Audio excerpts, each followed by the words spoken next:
So how does the Costco TOTO bidet seat compare to TOTO's other bidet seats, also known as washlets? Well, we're gonna compare the S5 to the Costco bidet. We're gonna go over 10 differences between these bidets, which differences are significant, which ones aren't, and who this bidet might be for. I'm Sam with minibidets.com, where you can get expert advice on all things bidets. Starting off with seat height, you're gonna see that the Costco bidet is a taller bidet. It's at about 6¼ inches tall in the back, where the S5 is 5¼ inches tall. That extra height is gonna push you forwards a little bit, making it less comfortable. TOTO isn't known for comfortable seats, but the elongated seat here is going to feel a whole lot more like a round on the Costco bidet. Speaking of round seats, the Costco bidet does not come in round and will not fit round toilets because it's a rather long bidet seat with a large section in the back. The S5 does come in a round version and has more space on the elongated version than this Costco bidet. One of the things that TOTO highlights with their bidets is the seamless seat. That's the way all of the rest of their bidets are, but on the Costco bidet, there's still a seam, leaving a spot for dirt and grime to get into. That's something that's really missed on this Costco bidet. Now, aesthetically, the Costco bidet doesn't look super sleek, but it does some of the functions just fine. One of the things about the look is that it doesn't have a good way to conceal the hose and cord like the S5 does. The S5 can even fit with a Washlet Plus system where those cord and water hose go into the toilet itself to give you a really sleek look on the side of the toilet. Something else, and this isn't a big deal, they both use clicky hinge type sensors. So you sit down and weight pushes down on the seat and clicks one of the hinges. On the Costco bidet, that's on the right side when you're facing the toilet. On the S5, it's on the left side when you're facing the toilet. Not a big difference, but it is something we noticed. The Costco bidet doesn't have a nightlight.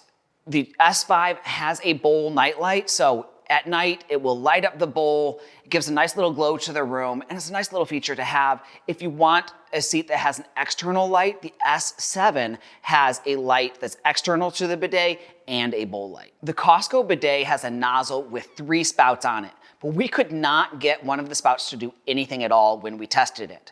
It just has a rear wash and a front wash. The S5 has a rear wash, a front wash, and a rear soft wash. So it has more pressure range, allowing you to get a soft wash that's really good if you have tender areas. The sterilization of EWater is a nice feature that helps keep the nozzle clean. That is something that the S5 has, and the Costco bidet does not have that EWater.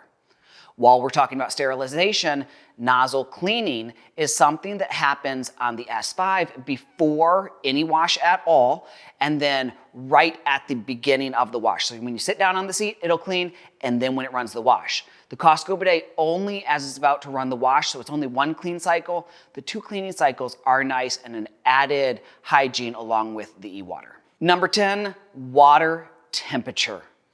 Water temperature is a significant difference here. We have a tank type water heater with the Costco bidet and an instant water heater with the S5. The tank water heater, the trouble with it is in our testing, if you sit down on the seat and the seat has been set to cold water and you run a wash, you can turn the water temperature up, but you're not gonna get more than 5 or 10 degrees up from like room temperature or your pipe's temperature, which is often under room temperature. At the same time, if you do want a colder wash and the person that used the bidet before you set it all the way up, you might have water at 104, 105 degrees, and you want something a little cooler at 90 degrees or so. You try and turn that water temperature down, nothing happens. You're still gonna get that water that is at full heat. The other thing that's gonna happen is no matter what heat you have, if you have some heat in the tank, that's going to slowly drop as you use the bidet. So it's not gonna be consistent water temperature, and after a little while, you're going to get cool water out of the bidet. So really inconsistent water temperature, whereas with the S5, you press a button, you are going to get that new water temperature in just a couple seconds. So if you want to be able to adjust your water temperature for what you need at the time, the S5 is going to be a much better option than the Costco bidet. If you always need the same wash temperature, and you're the only person in the home that uses the bidet, so no one else is changing the settings on you, the Costco bidet might do just fine for you. But if you're sharing it with other people, or you need different temperatures out of it different times, I would probably go with the S5 because the Costco bidet just does not do that very well at all. Let us know if you have any questions about these bidets or any others that you want us to review. You can call us, live chat with us, text us, email us, or drop a comment below, and we'll see you in the next one. MiniBidets.com, where we sell mini bidets, not mini bidets.